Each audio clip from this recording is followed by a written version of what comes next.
เจ้าพี่น้องเนาะใช้เฮือนนี่แม่อยู่หลังไหนใช่แม่อยู่นอนหลังไหนเฮือนก็โดยเฮือนก็อยู่หลังไหนเจ้เฮือนก็กี่ลูกเจ้โอ้อันนี้ก็แม่นบ่ลูกชายบ่เนี่ยลูกเจ้อันนี้ก็ลูกคือกันอันนั้นก็ลูกกี่โดยยังแข็งแรงเนาะแม่เนาะยังแข็งแรงเนาะย่อข้าวสากข้าวเบื่อปักใหญ่พี่น้องเอ้ยได้เสยเลยแม่แล้วก็ได้ตำเกลือไก่ประสันว่าโอ้โดยยำคำแรงๆเพียงเนาะ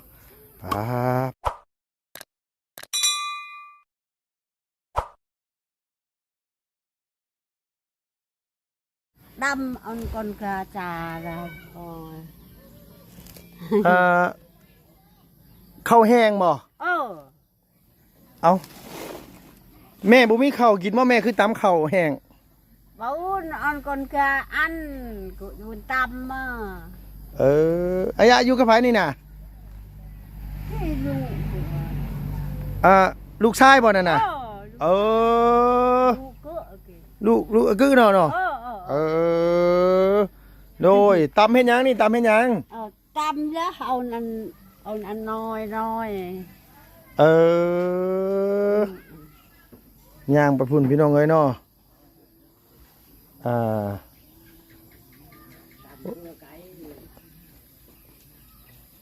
ตำให้มันน้อยๆไปสันว่าตำเกลือไก่บ่แม่ตำเกลือไก่บ่โอ้โดยผู้เอาพี่น้องเอ้ยอีเมลแล้วตำข้าวแห้งเกลือไก่ไก่กันให้ไก่กินเนาะแม่เนาะโอ้โดยอายะซื้อหยังอายะนี่แม่ซื้อหยังอย่าอุ้มอย่าอุ้มเนาะเป็นแม่ลูกก็โดยตัวพี่น้องไงเนาะใช้เฮือนนี่แม่อยู่หลังไหนใช่แม่อยู่นอนหลังไหนเฮือนก็โดยเฮือนก็อยู่หลังไหนเจ้เฮือนก็กี่ลูกเจ้โอ้อันนี้ก็แม่นบ่ลูกชายบ่เนี่ยลูกเจ้อันนี้ก็ลูกคือกันอันนั้นก็ลูกโดยยังแข็งแรงเนาะแม่เนาะยังแข็งแรงเนาะย่อข้าวสากข้าวเบื่อปักใหญ่พี่น้องเอ้ยได้เสยเลยแม่แล้วก็ได้ตำเกลือไก่ประสันว่าโอ้โดยยำคำแรงๆเพียงเนาะไปพี่น้องเอ้ยมีแต่ว่าสิมาอันอย่ามายามทางครอบครัวเฮือนซ่านของพี่สาวของน้องแซ่เนาะพี่เนาะโอ้เอาในไหนก็ตามแต่นะพี่น้องกลับสบายดีเลยสบายดีพ่อแม่พี่น้องบึดสุขุสุคนพี่น้องเอ้ยระวังในและก็ต่างประเทศนะพี่น้องที่เขามาหลับมาชมช่องลุงเฮิมชาแนลคือเก่าคือเดิมพี่น้องเอ้ยเปิดคลิปมาพบมาพอกันวันนี้ก็คอยคำลงแรงพี่น้องเนาะมาอยู่บ้านเฟื่องเนื้ออยู่บ้านยังไงพี่น้องเอ้ยนี่ก็ลุงก็ลืมเลยพูดนะป้ามันเหม็นหมากพี่สังอะไรนี่พี่น้องเอ้ย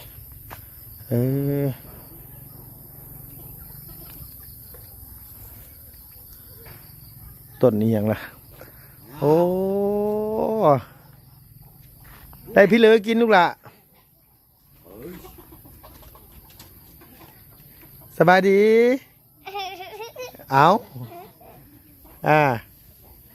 พอเป็นครั้งแรกเลยพี่น้องเอ้ยที่ลุงมาถ่ายอันว่าเพื่อนพี่สาวของน้องแซ่เพื่อนเอื้อยของอีหลาแซ่เพื่อนโทษโอ้ยพายุสิมาแล้วมันสินอนได้อยู่บ่ล่ะบ่แรงนี่พายุเข่านี่ก็มีชนหมองนอนพอแล้วเนาะโทษสบายดีเลยทั้งเอื้อย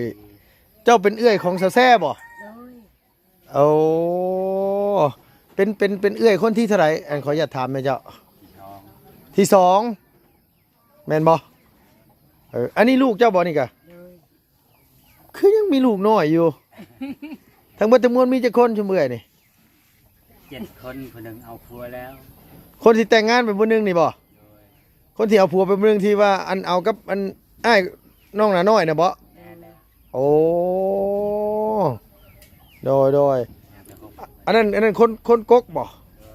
โอ้โดยป้าโธ่มันมอสิล่มนี่ได้อ้ายเอ้ยนี่นะ จักแอบสิลบเลยนอน โดยอยู่มาจากปีแล้วนี่เขาอยากถามไหมเจ้า 5 ปีนี่แหละ 5 ปีอืม ทีก็หมดหมดแล้ว โดย ตกก็อยู่บ่ได้ทำนอนบ่ได้ สังกะสีมันมุนเมื่อไหร่เนาะ หมดแล้ว เออ เจ้าตัวนี้ก็จะหักหมดเลย โดยอันว่าคือสมัยกับอันว่าเอื้อนี่เฮ็ดหยังปัจจุบันนี่เฮ็ดหยังแบบว่าอันหลักๆเลยนะ เฮ็ดชวนมัน เฮ็ดสวนมันเอ ก็ อ บ่ซื้อกินเขา ขายได้ซื้อกินเขาเนาะเออ ซื้อส่งเชื่อให้ลูกแม่ซื้อเขาเก็บแม่ก็ยัง โดย พอ พอแล้ว หลาย อันนี้มีแต่พี่แต่น้องกันบ่ คุ้ม ทำรังนี้ อันนี้เฮือนกกเจ้าบ่ นี่คือกบ ตัวนี้เฮือนกกตัวนี้เนาะ เดี๋ยว ที่อายะนี่อยู่นี่บ่อายะ อยู่นี่เฮือนอายตัวนี้ อ๋ออายะมาอยู่พี่ เดี๋ยว อืมโดยเอาอันว่าห้านค้าอันก่อน่ะพี่น้องชื่อเจ้าบ่นั่นกะ พ่อแม่ เพิ่นมาซื้ออยู่บ่เดี๋ยวนี้ได้ คนบัญชีกีนี่เรามาอยู่นี่ต่างหากซื้อ โอ้โดยแล้วมาตั้งห้านค้าขายอยู่นี่โอ้โดยป้าทุกอย่างเลย จะบ้าว่าได้เฮือนมันตายย่อย เนาะนักหน่วงแต่ได้พี่น้องเฮือนอ้ายแล้วนี่นะสุดแล้วพี่น้องเอ้ยนี่ก็ได้เนาะฝนตกมาเมื่อแรกมันสิมีหมองอยู่ว่า2-3 มื้อหั่นมีหมองอยู่อยู่บ่อ้าย ยืนเอาอยู่ดีแหละนอนบ่ได้ครับ เออ ลูกว่านั่งอยู่ดีแหละ ฝนมาจักหน่อยนี่ก็ปิวแล้วนี่นะมันฮักเมื่อแหละมันขาดออกจากกันเมื่อไหร่อันว่าอันนี้พี่น้องเอ้ยทำบ้านเขาก็เอิ้นท่วนเฮือนเนาะหมองที่ใส่สังกะสีฮะว่านักอยู่ดีเนาะลูก7 คนมาฉันว่าเอาผัวไปแล้ว1เหลือ6ตอนนี้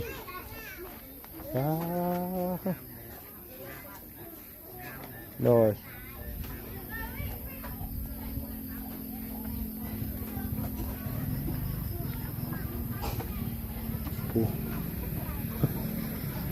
สุดเอหลีพี่น้องเลยนับได้ปะเพิ่นอยู่เห็นยังอยู่ก็บอกว่าอันนี้เลยเนาะพี่น้องขนาดว่ารอบ3 รอบแต่ยังจะสิหาทางขึ้นบ่พอเลยอ้าวคือว่าอยู่อันนี้อยู่บ่ได้มีไฟบ่อ้าย มีอันไทยแช่อันละ มีแต่โซล่าร์เซลล์บ่ โดย เอาอ้ายบ่ได้เอาไฟเข้าเฮือนบ่ บ่มี ฮะ บ่มี ไฟฟ้าบ่ได้มีเนาะ บ่มี มีแต่โซล่าร์เซลล์ โดยของบาบุญเชื่อมาให้ เอ จะ อ เพแล้วเดี๋ยวนี้มันขาดไอ้เชือกอะ โดยบริต่อมาเนาะ บ่ก็เฮาก็ญาติช็อตเพิ่นพี่เพิ่นน้อง กันต่อมาอย่ามันช็อตเพื่อนพี่เพื่อนน้อง เพิ่นเฮาเองสบาย ก็เลยตัดสินใจบ่ต่อมาดีกว่า เออ โอ้บ้านยังไงนี่เขาจะทำนะ สมุน บ้านสมูนเนาะสุดแหละพี่น้องเอ้ย เพิ่นเองมีไผสบาย โดยแบบคือแบบว่าอายุมกันกับเอื้อยแล้วมาจากปีเอื้อยอยุ่มกันมาจากปีอ่ะ ก็ลืมเลยจักอะไรนะ สาวปลายเลย เอาลูกคนที่ว่าแต่งงานไปเลยนะคนกกบ่ คนก็ จักปีน้องเพิ่นน่ะน้องวาย 16 16เดี๋ยวน้องขออนุญาตถามน้องมานี่คือบ่เห็นไม้ตอกขอกตาแบบว่าเสาเฮือนเสาซ่านบ่คือบ่มีจักอันเลย มี ไม้ก็บ่มีจักเส้นเลย บ่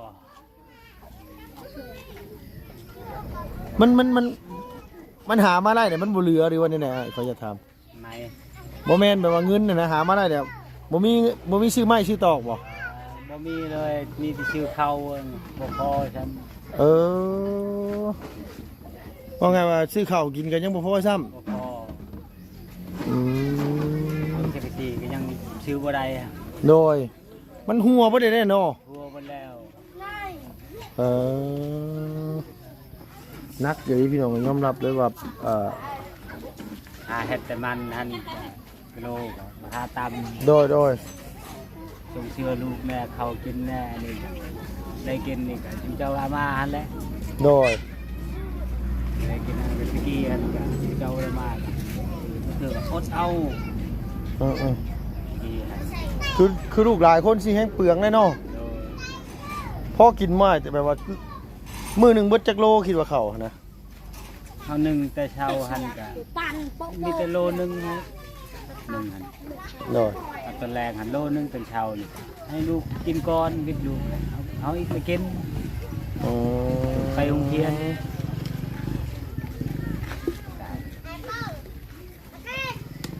อดสอง หมดกูบันไดนะ ตัวกับเมียอดเอา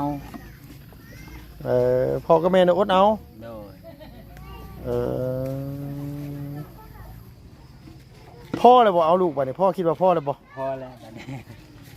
มียิ่งจะคนผู้ชายจะคนขออยากถามไหมเจ้า ผู้ชายผู้หนึงหันแหล้ว ผู้ชายผู้เดียว โดย 6 คนมียิ่ง โดย โถ่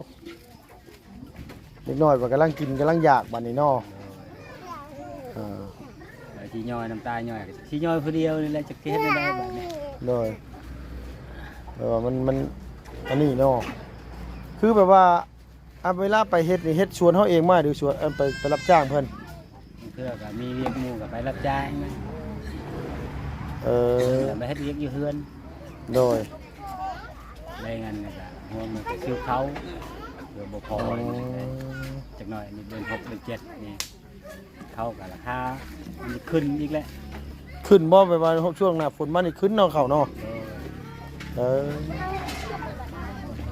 ฝนตกหนักๆ 2-3 มื้อที่ผ่านมามันอยู่กันจังได๋ขออนุญาตถามแบบ อยู่ในนี้แหละอยู่เฮือนอยู่นี่ตาลูก ตุ้มพรมชื่อๆยันมันเปียก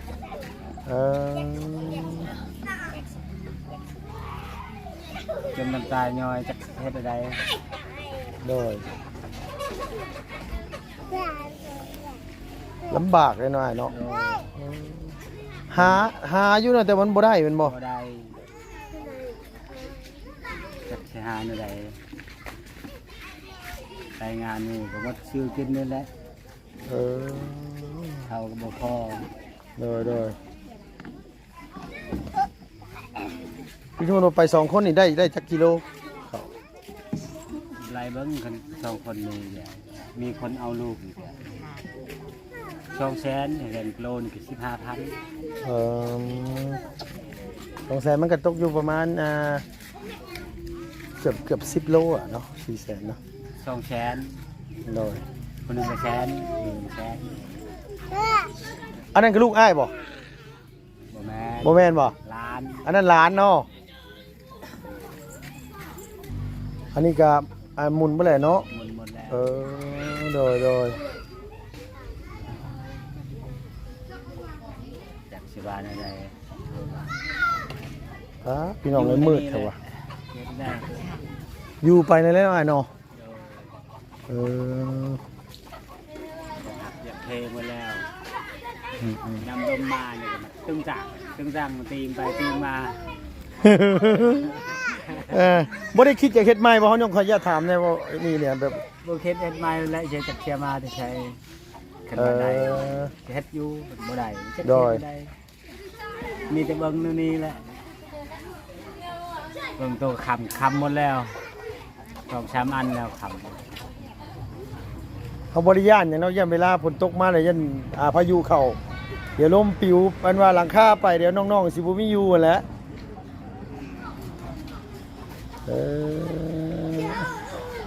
นักน่วงอีดอพี่น้องเอ้ยอ้ายเคยไปเห็นอยู่เฮือนเสาแซ่ เป็นอยู่ งามบ่แบบนั้น งามอยู่เนี่ย งามบ่ จักเฮ็ดได้ คันได้สำเร็จพ่อบ่ พอแล้วกันได้แล้วแต่ที่เจ้าแล้ว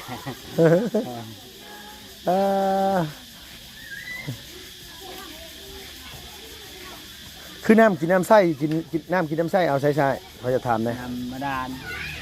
น้ำบาดาล โดย น้ำเจาะเอาเนาะ โดย บ่ได้กินน้ำห้วยที่ บ่ บ่ได้กินน้ำห้วยเนาะ กิน อ่า ไม่ได้ ขึ้นมาเลยกองไว้ได้กองบ่เขาได้กดแล้วใส่เครื่องกองเครื่องอย่างอยู่บ่กินเลยบ่ดีกว่านี้ได้ กินเลย เออ จักสิเฮ็ดได้ โดยว่าไงว่าไฟก็บ่ได้ขอตายต่อจากเพิ่นมา เฮาก็ย่านบ่มี สมมุติว่าคำสิเลยบัดนี้คำสิเลย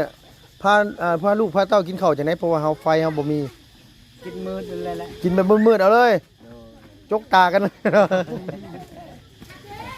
เออโดยพี่น้องเอ้ยขมั่งได้คันเว้าปานนั้นนี่ก็ได้เนาะ จักสิเฮ็ดได้ เออคือแบบว่าอยู่แบบนี้นี่มานี่ตั้งแต่จักปีก่อนชุมอ้ายกับเอื้อยคบกัน เฮาก็ลืมเลยจักเท่าใดเลยได้เลยชาวบ่ายชาวทีเท่านั้นจนลูกกันอีกกบกัน16 ปีหั่น โดยแต่งงานกันแล้วมีลูกเลยบ่หรือว่าได ย่างได้ปีหนึงก่อน เออนึกว่าแต่งงานแล้วมีลูกเลยโอ้พี่น้องเอ้ยมันมืดๆจังเลยบ่เพราะว่าอันว่าแบตโทรศัพท์ลุงเบิดแล้วมันเปิดแฟลชบ่ได้มืดแห้งเนาะฝนสิตกอีกได้อ้ายเอ้ยนี่น่ะมันสิมีหม่องอยู่ว่าบ่แรงนี่น่ะ นี่อยู่แต่บอนเดียวนี่มันประตู ฮะ นี่แหละเอาผ้าห่มนี่ติ้งมา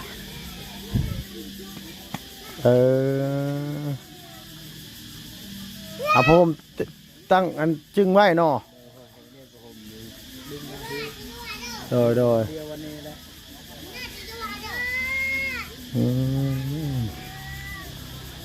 โดยเอาให้เลยพุ่นนะ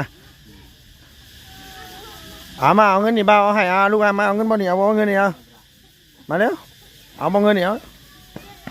เร็วโอ้ยิ้มเปื่อยแล้วเนาะเอาบ่ซื้อขนมมาฝากเด้อโอ้โดยเอาญาติกันแล้วบาทที่นี่โอเคไอ้เขาชนะเมื่อก่อนเลยเสนอมันคำหน่อยเนาะโถมาตอนพายุเข่าช่ำพี่น้องเอ้ยพอแห้งเลยนี่นะโอ้ยโถเราพี่น้องถูกพี่น้องไปฟ้าเหลือมยับยิบอยู่พี่น้องไปเป็นตะย่านก็ได้เนาะพี่น้องเอาจากไหนก็ถ่าเบิ่งน้ำกันนะพี่น้องว่าเพิ่นสิเอาจากไหนต่อพี่น้องอันนี้ก็คือเป็นทางพี่สาวของน้องแซ่นะพี่น้องเป็นทางกันว่าครอบครัวของอ้ายเพิ่นเพียงเลยเป็นการฝากพี่พักน้องนะครับพี่น้องผัวพ่อเมียเที่ยงอยู่แต่ว่าหาเงินมาได้ก็ซื้อแต่เข่าวให้ลูกกินมาสันว่าเนาะผมบอกคุณในหลายพี่น้องอยู่ดีไม่แห้งนะพี่น้องแต่เจ็บจนน้ำดำไปเรื่อยสุขภาพแข็งแรงไปแล้วพี่น้องบ๊ายบายสบายดีเด้อ